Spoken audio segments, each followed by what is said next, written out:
Welcome back.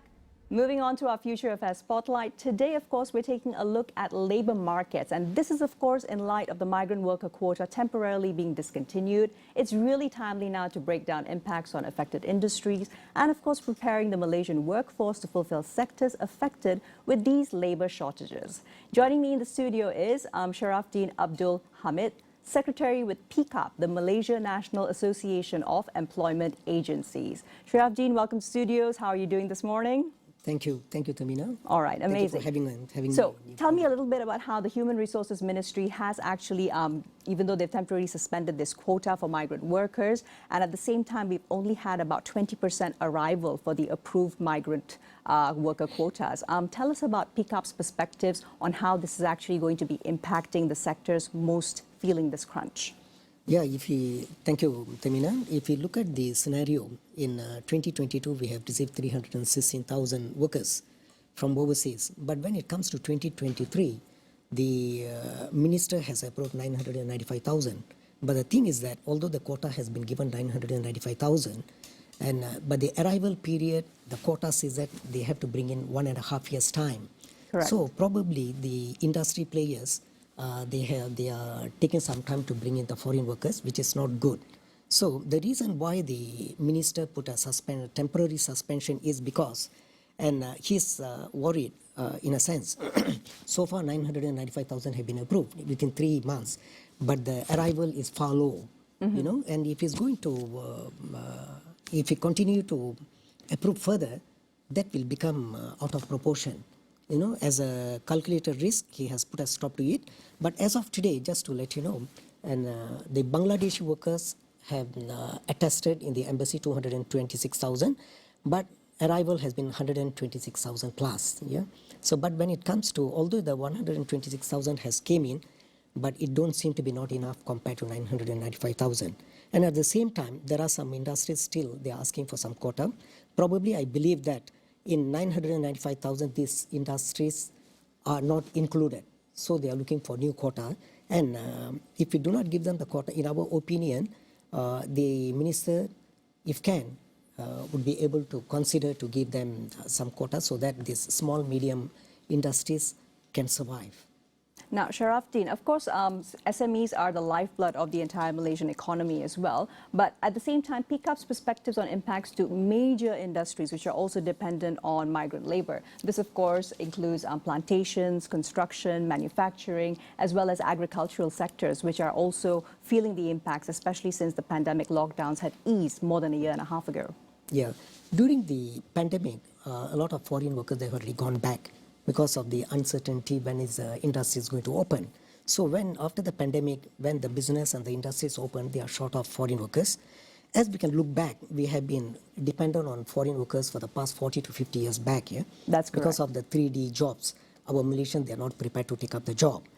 Yeah, so obviously when the 2023 comes in, many of them are rushing to bring in the foreign workers, which it don't seem to be adequate. All right, so the impact will be, of course, it will be a loss of investment and loss of income, loss of domestic product growth, unable to meet the demand, local and also export capacity. If they do not bring in the foreign workers on time, probably eventually more industries will end up winding up. This obviously will affect the livelihood of the local workers and also migrant workers. Exactly. And I love the fact that you actually pinpointed that certain industries will be facing such imminent closures. Yes. In fact, the Malaysian Associated Indian Chambers of Commerce and Industry, MAICII, had actually recently pointed this out and has reported 10,000 Indian businesses from the sectors of barbers, textile shops, as well as goldsmiths are actually at risk currently for perhaps actually shutting down because they don't have the requisite 15,000 odd workers that are still in shortage. What are some actionable ways that we can look at resolving this imbroglio? Okay, if we look at this, yeah, the immigration has announced on the 15th of March that some of the foreign workers, which they have already worked for 13 years within the same industry, they have to go back. That is an immigration law, if I'm not mistaken. Foreign worker comes to Malaysia, they can work only up to 13 years, after which they have to go back. And in case if they wish to come back again, then they will become a new employment. so that they can continue to work for another 13 years. All right? Maybe probably in my opinion, I think the 3 industries which you mentioned, they have overlooked about this clause. All right? So when the 13 years period is ending, the immigration says that they are not going to renew the PLKS, that is the work permit. All right? So maybe it's overlooked on the industries. So since we have this kind of difficult situation in PIKAP, and in my opinion, what can happen is that, let's say as an example, one barber shop, they have 10 workers. 5 workers, they are supposed to go back. That's right, because all these passes are being terminated in stages, correct? Yes. So what can happen is that if the 5 workers goes back, probably this guy may not have enough workforce to run his business. So in our opinion, we can, in our suggestion, what we can do, what we can suggest is that, let's say with my example of 10 workers, 5 workers are going back, extend their permit for the next 6 months as a special pass or whatever can be negotiated by the KSM minister and also to the immigration. The reason why I'm saying this is that, yeah, if the 5 workers can be extended for 6 months, meanwhile, if they can get the new quota, replacement quota, they can try to bring in the foreign workers within the 6 months. So that when the 6 months, the new workers comes, the old workers have to go back. Right, so there's a bit of a clean overlap in that sense. Yes. Otherwise, if you are going to stick to the cancellation of the permit, they'll be in deep trouble. Clearly. So these are some of these strategies, but now let's look at strategies for revamping intake of migrant workers to, of course, curb some of the historical issues that we've been having, which includes, of course, fleecing by unscrupulous agents, both from Malaysia as well as the source countries, and also reducing labor rights abuses. And this is, of course, something that you are also quite familiar with. You've got the underemployment, you've got the taking away of passports, etc., but also withholding wages as well as poor housing conditions. Yeah, actually, if you are talking about the strategies and revamping the migrant workers, basically the problem starts from the illegal agents. What I mean by illegal agents is that, I give you an example as Bangladesh or any other country for the matter. I'm not saying that all the people are doing this, but let's say the illegal agent comes to Malaysia and he going to approaches our companies, and then he offers them, I can supply so many foreign workers, how much of quota do you have? So when such a thing happens, there is no control. Number one, there is no control.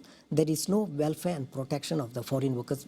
They are coming into Malaysia, because when they are coming in, probably the sky and the moon could have been promised by the illegal agents. Yeah, this is the main cause. A lot of problems goes through with the foreign workers. In order to avoid all this, in our opinion, we can point out few things. The recruitment process has to be completely has to be revamped. All right, that is number one. Number two, although the employers have the rights to recruit the foreign workers on their own, but then to what level they can be protected will be always a question. So we have few things can to be suggested. Stop illegal agents. Don't let the illegal agents to get into the recruitments. All right, engage only legal employment agencies. If you talk about Malaysia, we have about closer to 600 legal agencies licensed by the Kementerian Sumber Manusia. Right. So can I just interrupt you there to ask how it is that the illegal agents in the meanwhile are able to also continue on as though they are legal in the meanwhile? You see, what happened is that when they approach to the companies here, they tell that they are the middleman. I see. They are the middleman. That's the caveat. They can supply foreign workers. When they go back, they may not be telling the actual situation there, because what they are interested is to get the money. These poor poor foreign workers, they sell whatever they can sell in order to pay to these illegal agents. They come to Malaysia, but when they come to Malaysia, they could have been offered 2,500 ringgit. When they find the minimum wage is 1,500 ringgit, their dreams collapse. All right, either they will find a way to run away, or they will try to struggle with whatever they can do this. So to continue, can I continue with certainly. That? Yeah. And as I said that earlier, engage only the legal employment agencies. Our agencies are licensed by the Kementerian Sumber Manusia, and we have paid 250,000 ringgit as a cash bond to the ministry. The reason why the ministry collects the money, in case if there is any wrongdoing by us when we bring in the foreign workers, or if there's any illegal things happen within the legal agencies, the amount will be forfeited, and then the license will be revoked. By having this kind of fears, the agencies will have work ethic. They will be bringing the foreign workers legally, right? And then by engaging the employment agencies, the recruitment will be transparent. Recruitment fees will be fixed. No salary deduction will take place. And involvement of Labour Ministry for monitoring purposes can happen. Agencies will be monitoring their workers, whomever has brought under their umbrella. Right? The quotas will be accounted by the agencies accordingly, and also arrival and the departure will be accounted for. All right? Workers' runaway will be minimized by doing this. Yeah. That's right. So it's all front to back. But what are the wider anticipated impacts on the Malaysian economy, Sharfadeen, if these labour shortages are not perhaps addressed in time? A very quick response for this as we're moving towards closing out the interview. And as far as we are concerned, that we have, as I told you, that we have been so dependent on the foreign workers. All right, the impact, if we do not address now, the industry will suffer. When the industry suffer, it will be a low productions, loss of $1 billion in business, refusing to take orders locally and also in overseas. When the profit declines, they will end up in winding up. Absolutely. Of course, it will affect the workforce livelihood. Thank you very much. That's Sharfadeen Abdul Hamid, PIKAP, Malaysia National Association of Employment Agencies, Honorary Secretary. Now, of course, with that in mind, that's the Niaga Spotlight Roundup of business news headlines and analysis for the Rakyat's most pressing issues this week. I'm Tamita Kausji. Thank you for joining me. We'll, of course, see you next Friday at 9:30 a.m. right here once again on Niaga Spotlight. Right, so we just...